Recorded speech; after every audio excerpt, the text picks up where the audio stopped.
السلام علیکم ورحمۃ اللہ وبرکاتہ. ویلکم ٹو الہدا. اہلا وسہلا ومرحبا. اعوذ باللہ من الشیطان الرجیم. بسم اللہ الرحمن الرحیم.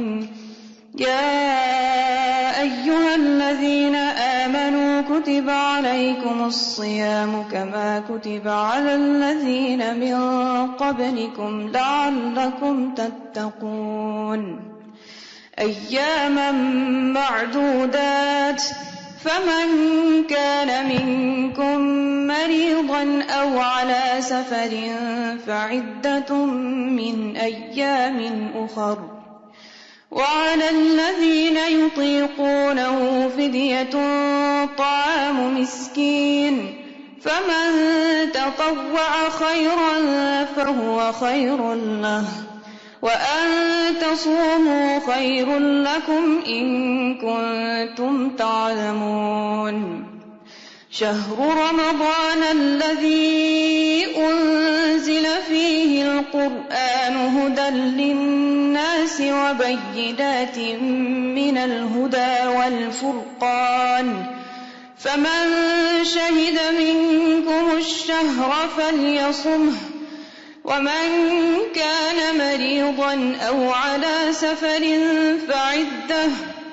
فعدة من أيام أخر يريد الله بكم اليسر ولا يريد بكم العسر ولتكملوا العدة ولتكبروا الله على ما هداكم ولعلكم تشكرون.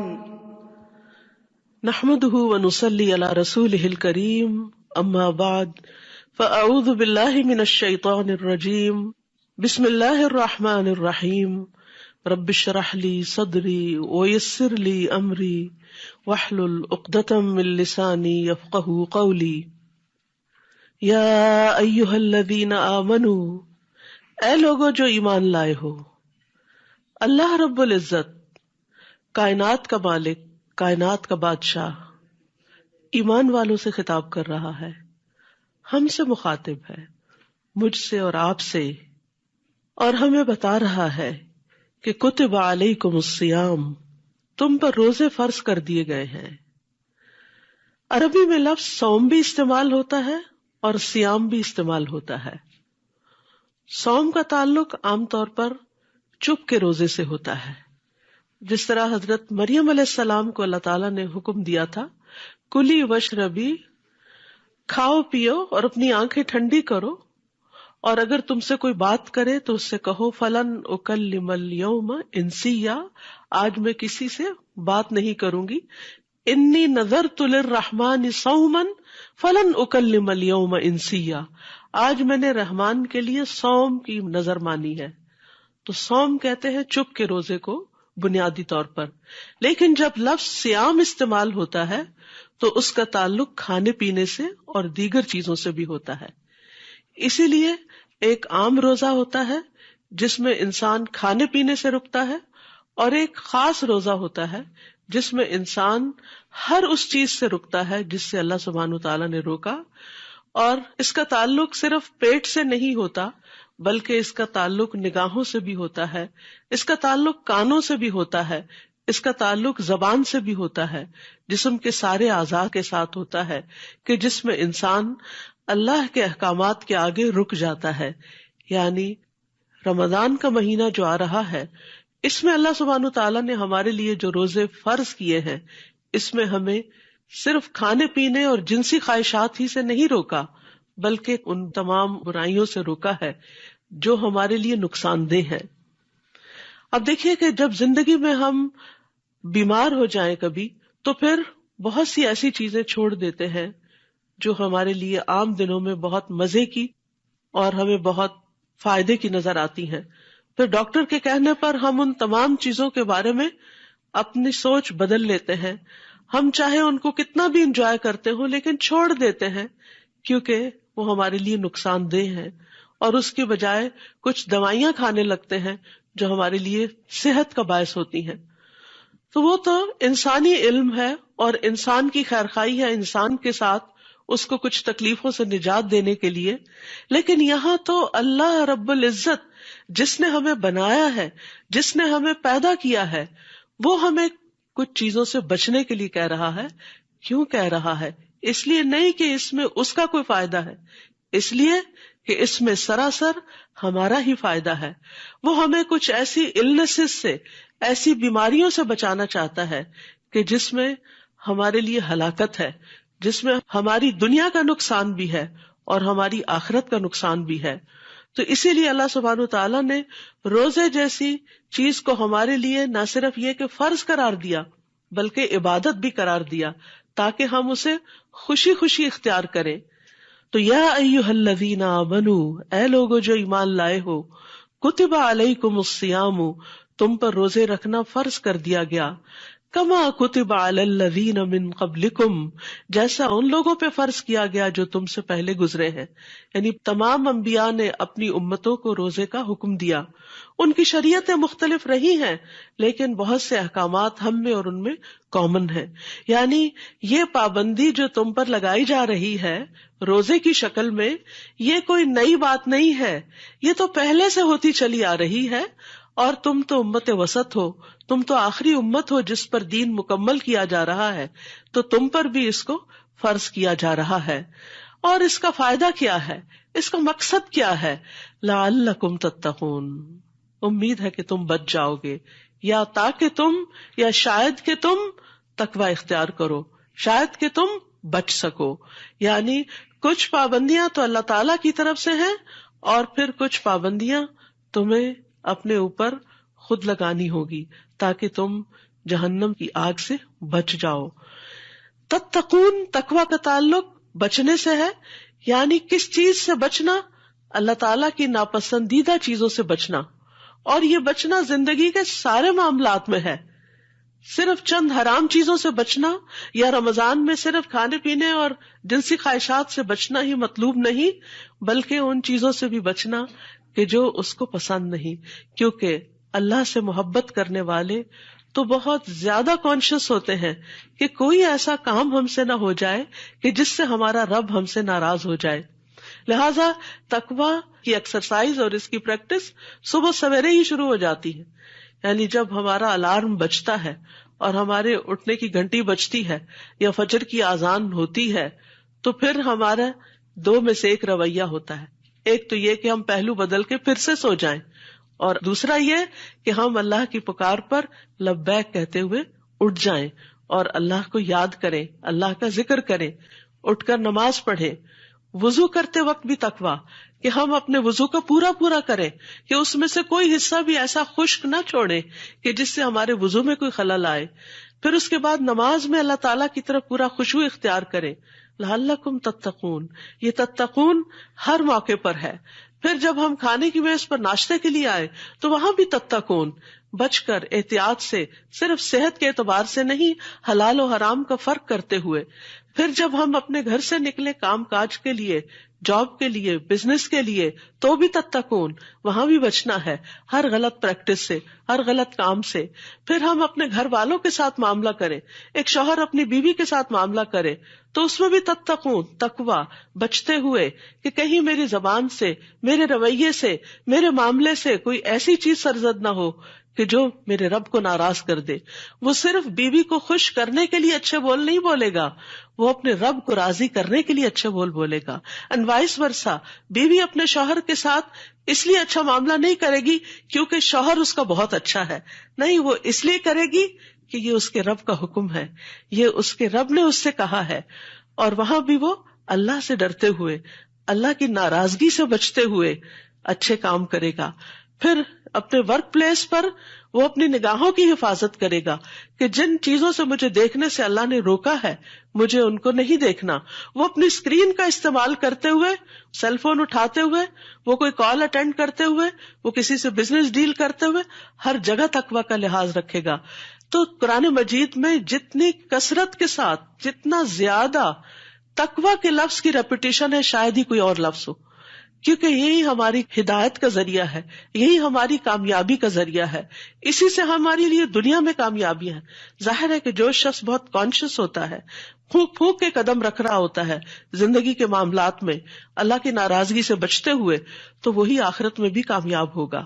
تو اس لیے اللہ سبحانہ تعالیٰ یہ تقوی حاصل کرنے کے لیے ہمیں روزوں کے ایک پورے عمل اور پروسیس سے گزار رہے ہیں، کیونکہ روزے میں انسان کو چند مخصوص چیزوں سے خاص طور پر بچنے کے لیے کہا گیا، جس میں سب سے نمبر 1 کھانا پینا ہے، کہ پانی کا ایک قطرہ یا کھانے کا ایک چھوٹا سا گرین بھی جب وقت پورا ہو جائے کہ اب اس کے بعد اور کچھ اندر نہیں جا سکتا تو اپنا ہاتھ وہیں روک لے، اپنا چائے کا کپ وہیں روک لے، اپنا پانی کا گلاس وہیں روک لے کہ بس ٹائم ہو گیا ہے، اس کے بعد لمٹ کراس نہیں کر سکتا، اب اپنی خواہش پہ نہیں چل سکتا۔ پھر اسی طرح دن بھر آپ چاہے وضو کر رہے ہوں، چاہے کچھ بھی کر رہے ہوں، آپ سوچتے ہیں کہیں پانی میرے حلق سے نیچے نہ چلا جائے، تو یہ سب کیا ہے؟ دراصل تقویٰ کی پریکٹس ہے، بچنا بچنا بچنا۔ پھر اسی طرح جنسی خواہشات، نہ صرف یہ کہ سیکشل انٹرکورس سے منع کیا گیا، بلکہ جو چیزیں اس کی طرف لے جاتی ہیں ان چیزوں سے بھی بچنا، تاکہ وہ چیز جو حلال ہے لیکن روزے کی حالت میں حرام کر دی گئی ہے اس سے بچا جائے۔ کھانا پینا حلال ہے لیکن روزے کی حالت میں کھانے پینے سے بچنا لازم ہے۔ تو جو شخص 1 مہینے کے 30 دن بچنے کی پریکٹس کرتا ہے وہ بالآخر پھر بچنے کے قابل ہو جاتا ہے، پھر وہ محتاط زندگی بسر کرتا ہے، پھر وہ اللہ کانشیس زندگی بسر کرتا ہے، پھر وہ احتیاط کے ساتھ اپنی زندگی کا ہر قدم اٹھاتا ہے کہ میرا رب مجھ سے ناراض نہ ہو جائے، کہیں میں کسی ناراضگی کی وجہ سے اس ہمیشہ کی زندگی میں ان جنتوں سے محروم نہ ہو جاؤں۔ تو فرمایا یا ایھا الذین آمنوا کتب علیکم الصیام کما کتب علی الذین من قبلکم لعلکم تتقون۔ روزہ تو ایک پروسیس ہے، ایک کام ہے کرنے کا، لیکن اس کا کوئی آؤٹ کم ہونا چاہیے۔ مثال کے طور پر آپ کھانا کھاتے ہیں تو کھانا کھاتے ہیں، منہ میں ڈالتے ہیں، چباتے ہیں، پھر اس کے بعد نگلتے ہیں، تو کھانا کھانا مقصد نہیں ہے، اصل مقصد ہے انرجی حاصل کرنا، اصل مقصد ہے بھوک مٹانا۔ تو اسی طرح روزہ رکھنا جو ہے وہ تو ایک عبادت ہے، ایک فرض ہے، ایک پروسیس ہے، لیکن اس سے کچھ حاصل کرنا ہے، اور وہ ہے تقویٰ کی اسٹرینتھ حاصل کرنا، بچنے کی عادت، سیلف کنٹرول۔ آپ دیکھیے کہ سب سے بڑا اور سب سے مضبوط انسان وہ ہے جو اپنے آپ کو کنٹرول کر سکتا ہے۔ دوسروں کو کنٹرول کرنے کی تو ہر ایک کے اندر خواہش اور شوق ہوتا ہے، اور ماؤں کو دیکھیے کہ کس طرح بچوں کو اپنے کنٹرول میں، حتیٰ کہ شادی کے بعد بھی ان کو اپنے ہی کنٹرول میں رکھنا چاہتی ہیں کہ کہیں یہ بیوی کا نہ ہو جائے، یا کہیں بچوں کا رجحان زیادہ سسرال کی طرف نہ ہو جائے، اس قسم کے خدشات لاحق رہتے ہیں۔ لیکن اصل عقل مند وہ ہے، اصل کامیاب وہ شخص ہے کہ جو اپنے آپ کو کنٹرول کرنا جانتا ہے، اپنے لفظوں کو کنٹرول کرنا جانتا ہے، اپنے غصے کو کنٹرول کرنا جانتا ہے، اپنی نفرت کو کنٹرول کرنا جانتا ہے، اپنے انتقامی جذبات کو کنٹرول کرنا جانتا ہے۔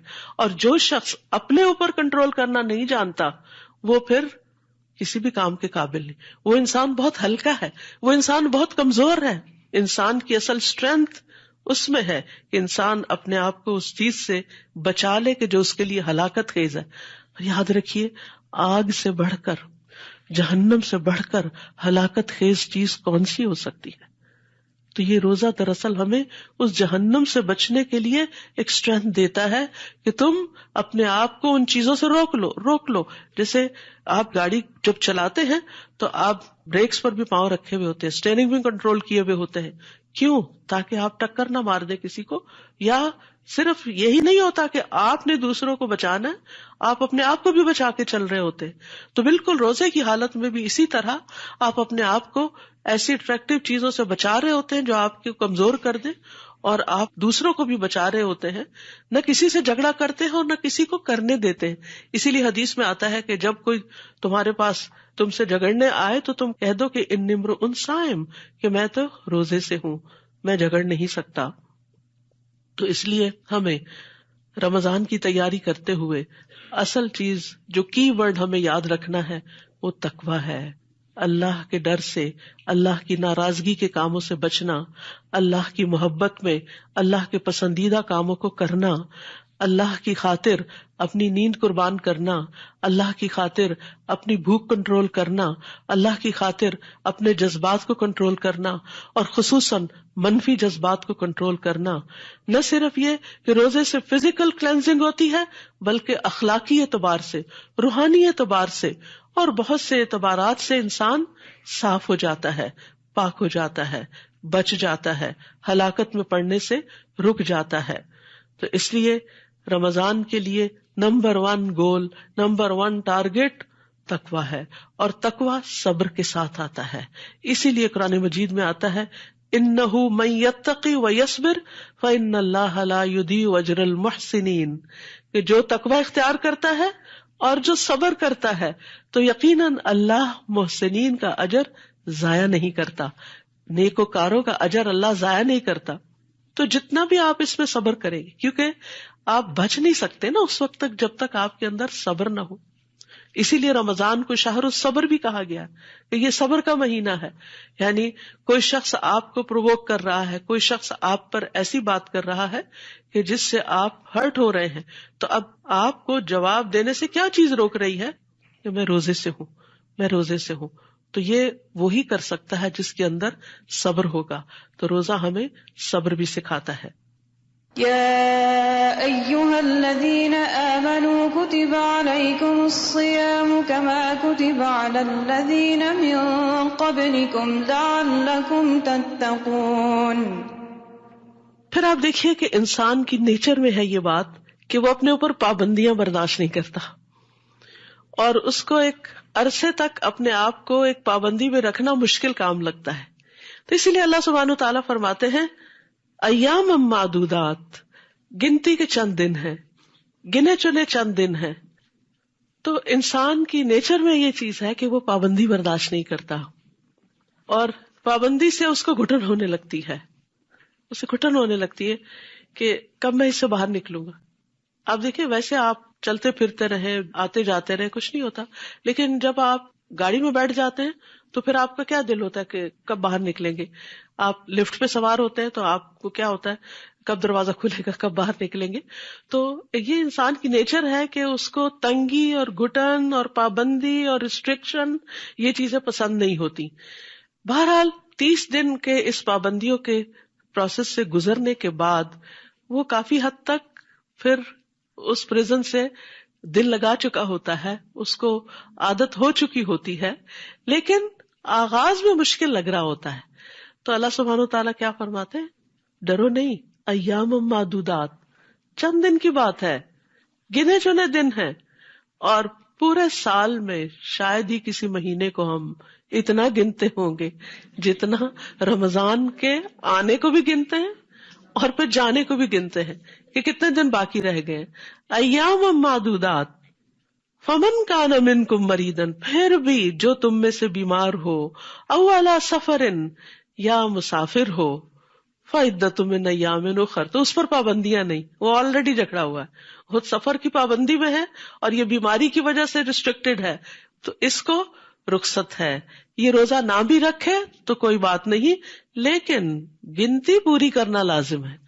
تو یہ یاد رکھیے کہ ہر مسلم عاقل بالغ انسان پر اگر 30 کا مہینہ ہے تو 30 دن کے روزے فرض ہیں، اگر 29 کا ہے تو 29 دنوں کی گنتی پوری کرنا لازم ہے.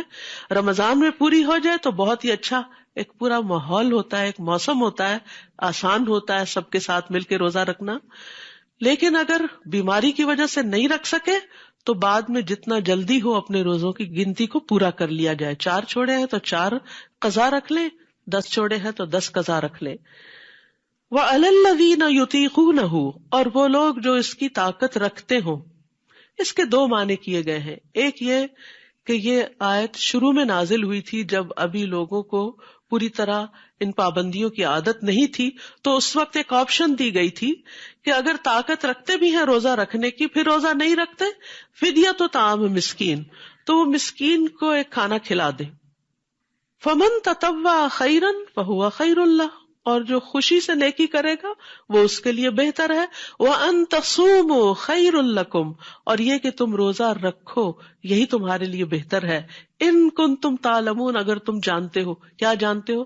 روزے کے فائدے جانتے ہو، روزے کا ثواب جانتے ہو، روزے سے حاصل ہونے والی برکات جانتے ہو، تو پھر تو تم روزہ ہی رکھو گے، اور تم روزہ رکھو تو تمہارے حق میں بہتر ہے. دوسرا معنی یہ کیا گیا ہے کہ وہ لوگ جو مشقت سے روزہ رکھیں، یعنی جیسے بوڑھے لوگ ہیں یا حاملہ عورتیں ہیں یا اور اس طرح کے جن کو کوئی تکلیف ہے اور روزہ ان پہ بڑا بھاری ہے. کچھ لوگ ایسے ہوتے ہیں ان کو ڈائٹنگ بائیں ہاتھ کا کھیل لگتا ہے، وہ اکثر ہی ڈائٹنگ پہ ہوتے ہیں. لیکن کچھ لوگوں کے لیے کھانا چھوڑنا بہت ہی مشکل کام ہوتا ہے. سگریٹ چھوڑنا بہت مشکل کام ہے، کچھ اور ایسی چیزوں کی عادت پڑی ہوئی ہے تو ان کو چھوڑنا وہ ان کو اپنے لیے موت نظر آتا ہے کہ یہ کیسے ہوگا. لیکن حقیقت یہ ہے کہ ہر مشکل کے ساتھ آسانی بھی ہے. ان مع العسر یسرا، تنگی کے ساتھ آسانی ہے. وہ تنگی انسان برداشت کرتا ہے تو پھر اس کے بعد اللہ سبحانہ وتعالیٰ اسی میں اس کے لیے وسعت پیدا کر دیتا ہے، اس کی طبیعت کو اس کے موافق کر دیتا ہے. بہرحال اب یہاں یہ ہے کہ جو لوگ مشکل سے روزہ رکھیں، یعنی بیماری کی وجہ سے یا بڑھاپے کی وجہ سے، تو وہ پھر کیا کریں؟ ان کے اوپر اگر بہت شاق گزرتا ہو تو پھر وہ مسکین کو کھانا کھلا کے فدیہ دے دیں. فمن تطوع خیرا فہو خیر اللہ. یہ مسکین کا کھانا کیا ہے؟ ایک وقت کا کھانا. کیسا؟ جیسا خود کھاتے ہو. یعنی ہر شخص اپنا حساب کر سکتا ہے کہ ایک وقت میں، جیسے ڈنر ٹائم پر اگر وہ میٹ لیتا ہے، بریڈ لیتا ہے، سیلڈ لیتا ہے، جوس لیتا ہے فار ایگزامپل، تو اس کی ویلیو کیا بنتی ہے. تو جتنے دن کے روزے ہیں ان میں سے ایک وقت کا کھانا فدیہ دے دیں. کھانا بھی کھلا سکتے ہیں، اگر کوئی مسکین موجود ہے تو جو پکا ہوا کھانا ہے اس میں سے آپ اس کو بھی دے دیں. اور اگر مسکین آس پاس کوئی نہیں، جیسے آپ کو ایسا شخص وقت پر نہیں ملتا، تو ایسی صورت میں آپ راشن بھی دے سکتے ہیں، آپ اکٹھا بھی دے سکتے ہیں، آپ ڈیلی بیسس پہ بھی دے سکتے ہیں. لیکن یہ ہے کہ ایک وقت کا کھانا لازم ہے. یہاں پر فرمایا فمن تطوع خیرن، جو خوشی سے نیکی کرے، فہو خیر اللہ، تو وہ اس کے لیے بہت اچھا ہے. اب یہ خوشی سے نیکی کرنے کا مطلب کیا ہے کہ ایک وقت کی بجائے 2 وقت کا دے دے، یعنی صبح شام کا سحری افطاری دونوں دے دے تو یہ اس کو ڈبل فائدہ ہو جائے گا، دوہرا اجر مل جائے گا. وَأَن تَصُومُوا خَيْرٌ لَكُمْ، اور یہ کہ تم روزے ہی رکھو تو اچھا ہے. ان کنتم تعلمون، اگر تم جانتے ہو. تو ایسے لوگ جو کسی بیماری کی وجہ سے ڈاکٹر سے پرسکرپشن لے آئے روزہ نہ رکھنے کی، پھر بھی کوشش کریں ٹرائی کرنے کی، کیونکہ میں نے کئی لوگوں کو یہ مشورہ دیا ہے اور یہ کامیاب مشورہ ہوا ہے. اور مشورہ میرا یہ ہوتا ہے کہ آپ روزہ رکھیں اور نیت یہ کریں کہ اگر میں مرنے لگی تو میں کھول لوں گی. کبھی آپ نے سنا کہ وہ روزہ رکھ کے اس کی ڈیتھ ہو گئی؟ روزے سے ڈیتھ نہیں ہوتی، کھانے سے ضرور ہو سکتی، فوڈ پوائزن وغیرہ تو ہوتے رہتے ہیں. تو اچھا بھلا صحت مند انسان لمبے روزے کا سوچ کے سوچنے لگتا ہے کہ میرے پاس کوئی عذر ہے کہ میں بھی ان لوگوں میں شامل ہو جاؤں کہ جن کو روزہ چھوڑنے کی اجازت ہو. یعنی شیطان انسان کے دل میں ایسے وسوسے ڈالتا ہے. تو اس لیے انسان کوشش کر کے دیکھے کہ کیا کوئی پاسبلٹی ہو سکتی ہے روزہ رکھنے کی. اور بعض اوقات آپ دیکھیں کہ انسان کی جو ول پاور ہوتی ہے نا، یہ واقعی بڑی پاور ہوتی ہے. انسان کہتے کہ it's not a big deal, میں دن کو سو جاؤں گی، میں سو کے روزہ گزار لوں گی، بس نمازوں کے وقت پہ اٹھ جاؤں گی. لیکن آپ دیکھیں گے کہ ایک روزہ بھاری ہوگا، دوسرا کچھ ہوگا، تیسرے چوتھے کے بعد تو آپ کو اچھا لگنے لگے گا، پھر آپ انجوائے کرنے لگیں گے اور آپ کہیں گے شکر ہے میں نے سب کے ساتھ ہی روزے رکھ لیے. وَأَن تَصُومُوا، تو اصل ریکمنڈیشن کیا ہے؟ روزہ رکھنے ہی کی. یعنی اس کا کوئی عوض نہیں، کوئی چیز اس کے برابر نہیں. یعنی آپ روزہ چھوڑ کے کہیں کہ میں صدقہ کر دیتی ہوں تو یہ فدیہ دینے سے مجھے روزے کا ثواب مل جائے گا، تو وہ بات نہیں ہے. یعنی وہ روزے کے برابر نہیں ہے. ہاں تمہارا جو فرض ہے اس کا مداوع ہو جائے گا یا وہ ادا ہو جائے گا، یعنی اس کی کچھ کمپنسیشن ہو جائے گی. لیکن روزے سے ملنے والے جو فائدے اور ثواب اور خیر و بلائی حاصل ہونے والی ہے وہ تو پھر روزے سے ہی حاصل ہو سکتی ہے، اس کا کوئی آلٹرنیٹ ہے ہی نہیں. ایاما معدودات فمن كان منكم مريضا أو على سفر فعدة من أيام أخر وعلى الذين يطيقونه فدية طعام مسكين فمن تطوع خيرا فهو خير له وأن تصوموا خير لكم إن كنتم تعلمون. اب دیکھیے ایک آیت میں 3 دفعہ خیر کا لفظ آیا، تو بہرحال روزہ یا روزے کا فدیہ خیر ہی خیر ہے، خیر ہی خیر ہے، یعنی ان سب چیزوں میں تمہارے لیے بھلائی ہی بھلائی ہے، فائدہ ہی فائدہ، کامیابی ہی کامیابی ہے. پھر فرمایا شہر رمضان الذی انزل فیہ القرآن، رمضان وہ مہینہ ہے جس میں قرآن اتارا گیا ہے. یعنی رمضان میں روزے کیوں فرض کیے گئے؟ تاکہ قرآن جیسی نعمت پر شکر ادا کر سکو. حقیقت یہ ہے کہ قرآن جیسی کوئی چیز نہیں، یعنی اس معنی میں کہ باقی تمام چیزیں جو ہیں وہ اللہ کی مخلوق ہے. آسمان بہت بڑا ہے، اللہ کی کریشن ہے. زمین اللہ کی کریشن ہے. پہاڑ، درخت، انسان، جانور، حیوانات، پرند چرند، یہ سب اللہ کی کریشن ہے. سونا، چاندی، جو بھی انسان کو چیزیں بہت اٹریکٹ کرتی ہیں، یہ ساری اللہ کی کریشن ہے. لیکن ان میں سے سب سے بہترین چیز اللہ کا کلام قرآن ہے. قرآن جو ہے ایک مبارک کتاب ہے، برکتوں والی ہے. اللہ تعالیٰ فرماتے کتاب انزلناہ الیک مبارک، یہ ایک کتاب جو ہم نے آپ کی طرف اتاری ہے بہت بابرکت ہے. کیوں اتاری ہے؟ لیدبروا آیاتہ، تاکہ لوگ اس کی آیات میں تدبر کریں، غور و فکر کریں. ولیتذکر اولو الالباب، اور عقل مند اس سے نصیحت حاصل کریں. تو یہ بابرکت کتاب بابرکت مہینے میں، بابرکت رات میں، بابرکت شہر میں، انبیاء کے سردار محمد صلی اللہ علیہ وسلم پر اور بہترین امت محمد صلی اللہ علیہ وسلم پر نازل ہوئی. تو یہ رمضان کی لیلۃ القدر میں نازل ہوئی.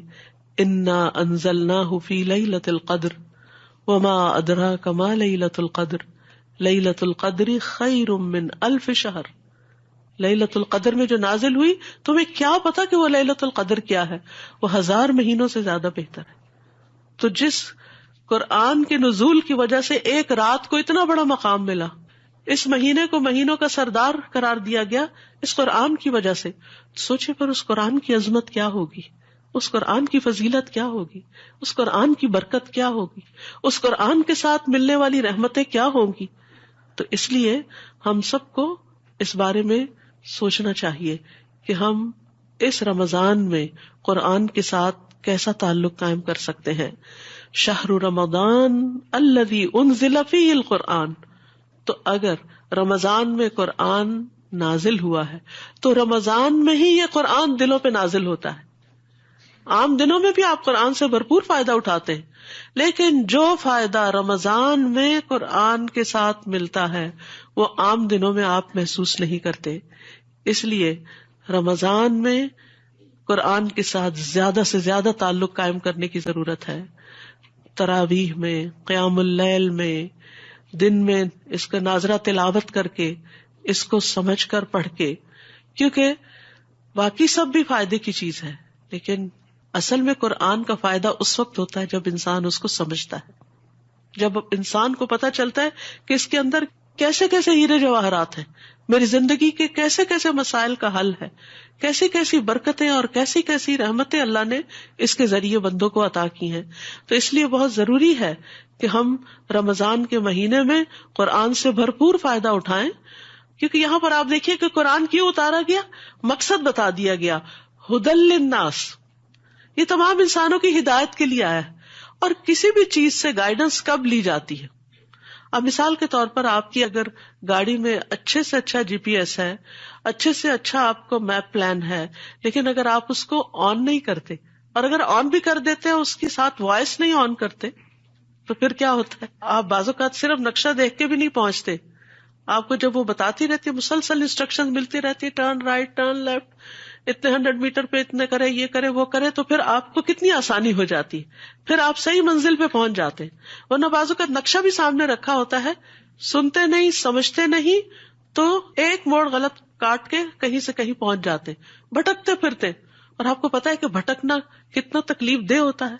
ہو سکتا ہے آپ میں سے کوئی یہاں آتے ہوئے رستہ بھٹکا ہو اور اس کا وقت ضرورت سے زائد لگ گیا ہو، تو انسان کو کتنی تکلیف ہوتی ہے. تو اس زندگی میں بھی ہر انسان کے ذہن میں بے پناہ سوالات ہوتے ہیں، کنفیوژن ہوتی ہیں.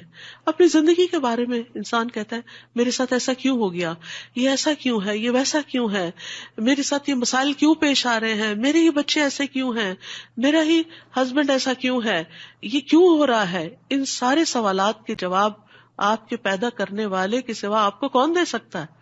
وہ صرف آپ کا رب ہی آپ کو بتا سکتا ہے. آپ انسانوں کے پاس کاؤنسلنگ کے لیے جاتے ہیں، ایک کے پاس جاتے ہیں وہ آپ کو ایک مشورہ دیتا ہے، دوسرے کے پاس جاتے ہیں وہ آپ کو کوئی اور دیتا ہے، دوست سے بات کرتے ہیں وہ کوئی اور ہی کہانی بتاتی، اماں سے بات کرتے ہیں وہ کوئی اور نصیحت کرتی. انسان حیران پریشان ہو کے سوچتا ہے کس کی بات مانوں کس کی نہ مانوں.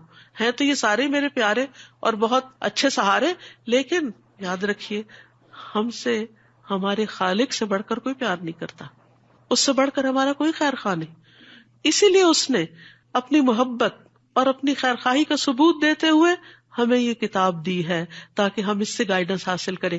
اسی لیے قرآن کے شروع میں ہی اللہ تعالیٰ فرماتے ہیں ذالک الکتاب لا ریب فیہ ھدی للمتقین، یہ کتاب جس میں کوئی شک نہیں، یہ ہدایت کے لیے آئی. لیکن کس کو ہدایت دے گی؟ متقی لوگ.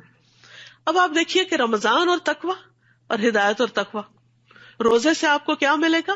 تقوی ملے گا، اور پھر قرآن سے آپ کو گائیڈنس ملے گی، اور یہ گائیڈنس آپ کو رمضان میں زیادہ ملے گی جب آپ تقوی کی حالت میں ہوں گے یا تقوی اٹین کر رہے ہوں گے. تو یہاں پر اللہ تعالیٰ فرماتے ہیں ھدی للناس وبینات من الھدی والفرقان، اور اس میں کلیئر پروفس ہیں، واضح دلائل ہیں. یعنی ایسا نہیں کہ صرف ایک مبہم سی کوئی گائیڈ لائن دی جا رہی ہے، اس سے پورے دلائل کے ساتھ آپ کو بات سمجھائی جائے گی کہ ہدایت کس کو کہتے ہیں اور کس معاملے میں انسان کو کیا رویہ اختیار کرنا چاہیے. اور فرقان فرق کرنے سے ہے، یعنی جس میں انسان اچھے اور برے، حلال اور حرام، جائز اور ناجائز، صحیح اور غلط میں تمیز کر سکتا ہے، یعنی فرق کر سکتا ہے. انسان کو واضح طور پر پتہ چل جاتا ہے. یہ قرآن ایک نور ہے، ایک روشنی ہے کہ جس سے آپ کو پتہ چلتا ہے کہ آپ کو کیا کرنا چاہیے اور کیا نہیں کرنا چاہیے، کیا چیز آپ کے فائدے کی ہے اور کیا چیز آپ کے لیے نقصان دہ ہے. فمن شہد منکم الشہر فلیصم، پھر وہی دوبارہ بات کی گئی. تو جس کو یہ مہینہ ملے، جو اس مہینے کو پائے، جس کی زندگی میں رمضان آ جائے، اسے چاہیے کہ روزے رکھے. تو اس سے پتہ چلتا ہے کہ رمضان میں سب سے اہم ترین عبادت روزہ ہے. یعنی آپ چاہے دن بھر قرآن پڑھتے رہے اور رات بھر قیام کرتے رہے لیکن روزہ نہ رکھے تو بات نہیں بنے گی. قرآن کا فائدہ، دعا کا فائدہ، صدقہ خیرات کا فائدہ، ہر چیز کا فائدہ روزے کے ساتھ ہے. اسی لیے پھر تکرار سے تاکیدی حکم دیا جا رہا ہے کہ فمن شہد منکم الشہر. شاہدہ کا لفظ بڑا دلچسپ ہے. شاہدہ کا مطلب ہوتا ہے دیکھنا، مشاہدہ کرنا. تو آپ دیکھیے کہ رمضان کا چاند دیکھنا چاہیے، اس کے لیے کوشش کرنی چاہیے. بادل ہو تو اور بات ہے، ورنہ اہتمام کرنا چاہیے. اور چاند دیکھ کر روزہ رکھنا چاہیے. اور جب چاند نظر آ جائے تو پھر دعا بھی پڑھنی چاہیے. ہوپ فلی آپ کے پاس شہر رمضان کتاب ہوگی جس میں شروع میں ہی دعائیں دے دی گئی ہیں. وہ دعائیں آپ دیکھ کے بھی پڑھ سکتے ہیں، ویسے تو یاد کر لیجئے کیونکہ ہر مہینے کے شروع میں وہ دعا پڑھنی چاہیے جب بھی چاند نظر آ جائے. کیونکہ بعض اوقات پہلی رات کا چاند نہیں بھی نظر آتا تو دوسری رات نظر آ جاتا ہے، دوسری رات پڑھ لیجئے. اور بہت خوبصورت دعا ہے جس میں انسان اپنے لیے اللہ تعالیٰ سے برکت مانگتا ہے اور اس مہینے کی خیر مانگتا ہے. ہم سب کو ہر دن کی، ہر مہینے کی خیر چاہیے اور شر سے بچنے کی ضرورت ہے ہم سب کو. تو اس لیے اس دعا سے بھرپور فائدہ اٹھائیے اور اس وقت اللہ کا شکر ادا کیجیے. جب آپ چاند دیکھ لیں تو مسنون دعا پڑھنے کے بعد کچھ اور دعائیں بھی دل میں ضرور مانگے کہ اللہ تعالیٰ اس مہینے کو ہمارے لیے آسان کر دے. اللہم لا سہل الا ما جعلتہ سہلا وانت تجعل الحزن سہلا اذا شئت. اللہ کچھ آسان نہیں جب تک کسی چیز کو تو آسان نہ کرے. لا سہل الا ما جعلتہ سہلا وانت تجعل الحزن سہلا، اور تو ہی مشکل کو آسان کرتا ہے اذا شئت، جب تو چاہتا ہے. تو آسانی مانگے کہ یا اللہ روزہ رکھنا آسان کر دے، یا اللہ روزے کے ساتھ سارے جو میرے کام اور ذمہ داریاں ان کو پورا کرنا آسان کر دے، یا اللہ راتوں کا قیام آسان کر دے، یا اللہ میرے لیے صدقہ خیرات کرنا آسان کر دے، یا اللہ نیکیوں کی زیادہ سے زیادہ توفیق دے دے مجھے، اور ہر طرح کی آسانیاں کر دے، کیونکہ جب آسانی ہوگی تو انشاءاللہ آپ کو پتہ بھی نہیں چلے گا، اور رمضان کے اینڈ میں آپ کہیں گے کاش یہ سارا سال ہی رمضان ہوتا، کتنی ٹائم مینجمنٹ ہو گئی تھی، کتنی ہر چیز اپنے وقت پر اپنی جگہ پر آ گئی، کتنے ہی کام وقت پر سمٹ گئے. کیونکہ ویسے تو ہم کھانے کی بیس پہ بیٹھتے ہیں تو اٹھتے ہی ٹائم لگا دیتے ہیں، لیکن رمضان میں جب ڈنر کرتے ہیں تو کیا ہوتا ہے، تراویح کے لیے جانا ہے، جلدی کرو، بس کرو، ختم کرو، بس اتنے بجے ٹائم ختم، اور اس کے بعد آپ چیزیں سمیٹ دیتے ہیں. سحری کے وقت آپ سحری کھا رہے ہیں، بس بس بس ٹائم ہو رہا ہے، ختم کر دو یہاں پر. یہ عام دنوں میں ہو ہی نہیں پاتا، 5 منٹ اوپر 5 منٹ نیچے تو کوئی بات ہی نہیں، چاہے ہم کچھ بھی کر رہے ہو. اور جو خواتین ماشاءاللہ آرام سے گھروں میں رہتی ہیں ان کے تو ویسے ہی پھر موج ہوتی ہے، جتنا چاہیں ٹائم لمبا کر لیں، ایک چائے کا کپ چاہے آدھے گھنٹے میں پیئیں، اور وہ ختم ہو تو ایک اور بنا کے پینا شروع کر دیں. اپنی آزادی ہے، اپنی دنیا ہے، جو چاہے کریں. تو رمضان میں یہ ساری چونکہ ہماری اپنی ہی عادتیں کنٹرول ہو جاتی ہیں تو بہت سارا وقت بچ جاتا ہے، اس میں بہت ساری نیکیاں کمانے کا موقع مل جاتا ہے، اس میں بہت کچھ سیکھنے کا وقت مل جاتا ہے، عبادت کا وقت مل جاتا ہے، تلاوت کا وقت مل جاتا ہے.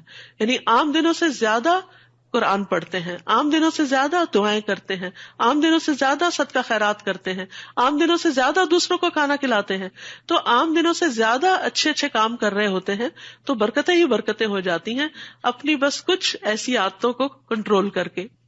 تو یہ اللہ تعالیٰ کی بہت بڑی رحمت ہے. پھر فرمایا وَمَنْ كَانَ مَرِيدًا أَوْ عَلَى سَفَرٍ فَعِدَّةٌ مِّنْ أَيَّامٍ أُخَرَ، جو بیمار ہو یا سفر پر ہو تو دوسرے دنوں سے گنتی پوری کر لے. دوبارہ وہی حکم ہے. پھر فرمایا يُرِيدُ اللَّهُ بِكُمُ الْيُسْرَ وَلَا يُرِيدُ بِكُمُ الْعُسْرَ.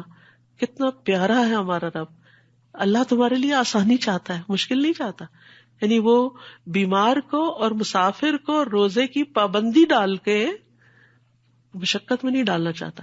اللہ تعالیٰ چاہتا، اللہ تو اللہ ہے، وہ تو ہمارا رب ہے، وہ ہمارا مالک ہے، اسی کی طرف ہم نے جانا ہے، وہ جو چاہے ہمیں حکم دے سکتا ہے، ہمارے پاس جو کچھ ہے سب اسی کا تو ہے. اب مثال کے طور پر آپ کسی گھر کے مالک ہوتے ہیں، اس میں کسی کرایہ دار کو رکھتے ہیں، تو اس کے بعد یہ ہے کہ جو بھی کانٹریکٹ ہوتا ہے اس کے مطابق جب چاہیں آپ اس کو پھر ختم کر لیتے ہیں، کیونکہ آپ کا گھر ہے نا، آپ مالک ہیں، آپ نہیں رکھنا چاہتے کسی کو، آپ کچھ تبدیلی کرنا چاہتے ہیں اس میں. تو بہت سی چیزیں جس کا انسان مالک ہوتا ہے یا جس حد تک مالک ہوتا ہے اس میں اس کے اختیارات ہوتے ہیں. تو اللہ تو ایبسولوٹ مالک ہے، اس کے تو پورے پورے اختیارات ہیں. وہ چاہتا تو ہر چیز میں ہمیں پابندی میں ڈال دیتا، مشقت میں ڈال دیتا، لیکن اس نے ہمارے لیے آسانی کی ہے. یرید اللہ بکم اليسر، کہ دوسرے دنوں سے گنتی پوری کرنے کا کہا ہے، اور اس میں بھی پابندی نہیں لگائی کہ شوال میں ہی پورا کرنا ہے. یہ بھی نہیں کہا کہ اگلے 6 مہینے میں پورا کرنا ہے، نہیں، اگلے شعبان تک جب بھی پورا کر لو. حضرت عائشہ کہتی ہیں اپنے بارے میں کہ میں رسول اللہ صلی اللہ علیہ وسلم کے ساتھ مشغولیت کی وجہ سے اپنے قضاء روزے شعبان میں ہی پورے کر پاتی تھی. تو بہت سے لوگوں کا یہی حال ہوتا ہے کہ وہ اگلے رمضان سے پہلے اپنی قضاء پوری کر رہے ہوتے ہیں. تو یہ بھی اللہ سبحانہ وتعالیٰ کا ایک فضل ہے کہ اس نے ہمارے لیے بہت سی آسانیاں بھی رکھی، یعنی فرض کی ادائیگی کی بھی ذمہ داری دی اور آسانیاں بھی رکھی. وَلِتُكْمِلُوا الْعِدَّةَ، تاکہ تم گنتی پوری کرنا. یہاں گنتی پوری کرنے کی پھر تاکید ہے.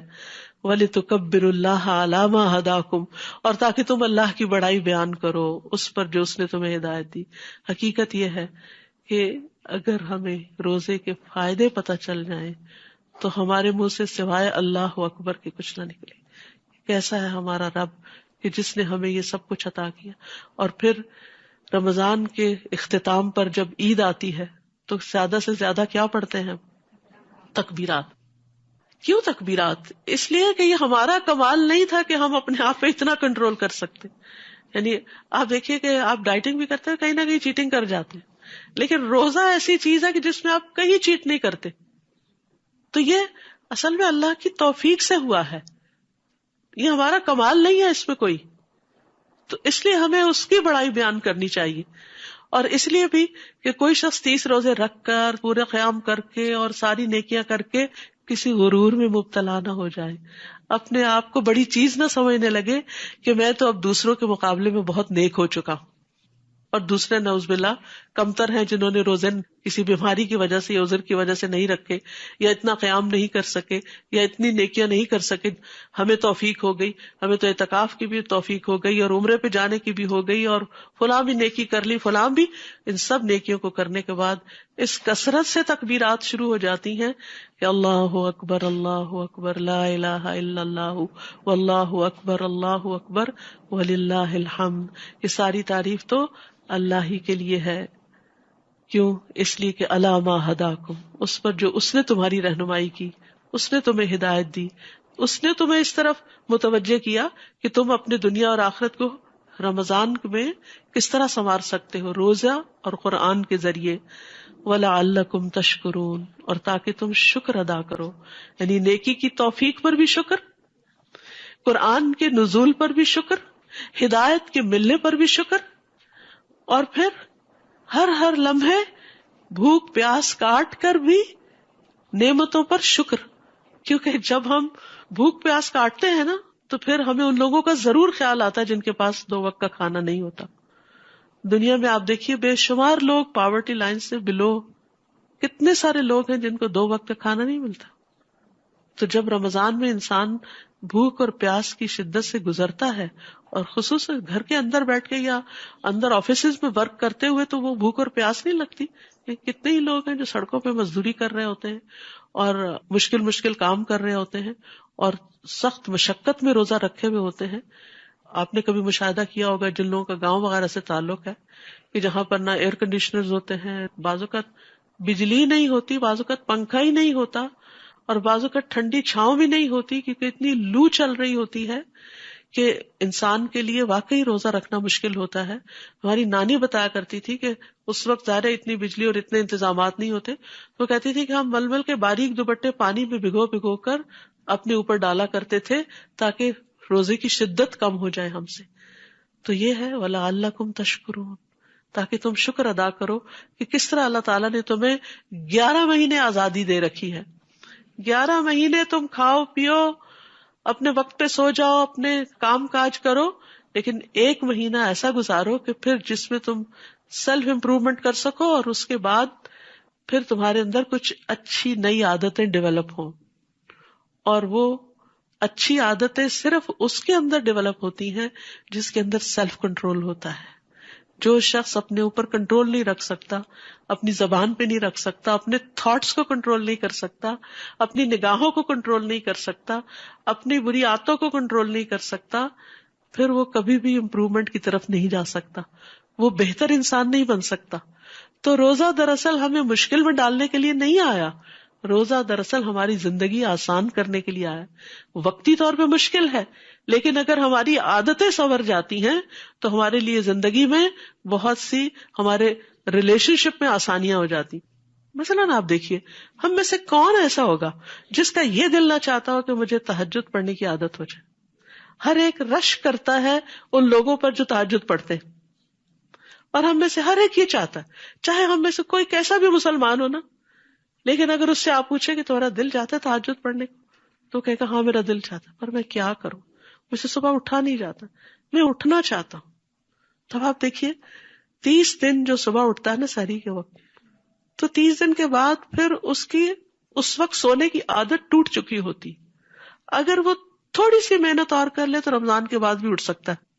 اور رمضان کے بعد شوال میں جو 6 روزے اور آتے ہیں تو 6 دن اور پھر اٹھتا ہے سحری کے لیے، کیونکہ سحری بابرکت کھانا ہے، تو پھر اس کو تہجد کی عادت ہو سکتی ہے. تو بہت سارے لوگ رمضان کی ٹریننگ سے گزر کر اچھی عادتیں اپنے اندر ڈال لیتے ہیں. پھر آپ دیکھیے نفلی روزوں کا کتنا ثواب ہے. ہر مہینے کے 3 روزے جو ہیں وہ دل کا وحر دور کرتے ہیں، یعنی سینے کی تنگی کو، حسد، بدگمانیاں، اور دل کے اندر جو بہت سی ایسی خرابیاں پریشانیاں پلتی ہیں، وہ 3 روزے جو ہیں ان کو صاف کر دیتے ہیں. لیکن ہم میں سے بہت سے لوگ چاہنے کے باوجود نہیں رکھ پاتے. نبی صلی اللہ علیہ وسلم سوموار کا روزہ رکھتے تھے، جمعرات کا روزہ رکھتے تھے، لیکن ہم نہیں رکھ پاتے کیونکہ ہمیں اتنی کھانے کی اور باقی روٹین کی عادت ہو چکی ہوتی. لیکن رمضان کے بعد ان نئی نفلی عبادات کو اڈاپٹ کرنا بہت آسان ہو جاتا ہے. تو اگر اس طرح کا بھی کچھ ٹارگٹ رکھ لیا جائے کہ اس رمضان کے بعد انشاءاللہ میں تہجد نہیں چھوڑوں گی، یا اس رمضان کے بعد میں نفلی روزے اختیار کر لوں گی، چاہے ہر سوموار جمعرات نہیں بھی تو کم از کم مہینے کے 3 روزے جو ایام 20 کے روزے ہوتے ہیں. اور کئی لوگوں کو میں نے دیکھا ہے کہ ماشاءاللہ رمضان کے بعد ان کے اندر یہ اسٹرینتھ آ گئی، کیونکہ وہ خوف نکل جاتا ہے نا جو ہمیں ہوتا ہے، نہیں مجھے بھوک لگ جائے گی، نہیں مجھے پیاس لگ جائے گی، نہیں میرے سے یہ کام نہیں ہوگا، یہ مشکل ہوگی، لیکن پھر انسان کے لیے آسانی ہو جاتی. تو نیکیوں کی توفیق ملنے پر لعلکم تشکرون، تاکہ تم شکر ادا کرو، شکر گزار بن جاؤ.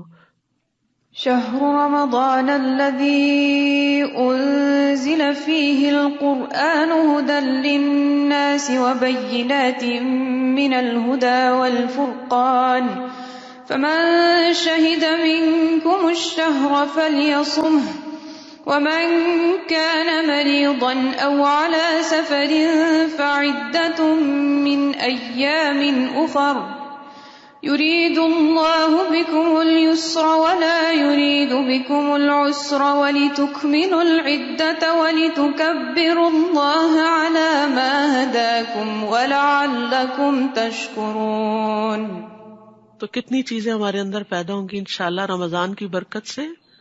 سب سے پہلے تو تقویٰ، پھر اس کے بعد ہدایت، پھر اس کے بعد اللہ کی بڑائی کا احساس، پھر اس کے بعد اللہ کی شکر گزاری کا احساس، اور پھر بیچ میں ایک میزان، ایک کرائیٹیرین اچھے اور برے میں فرق کرنے کا. یہ بھی رمضان میں قرآن پڑھ کر انسان کے اندر آ جاتا ہے.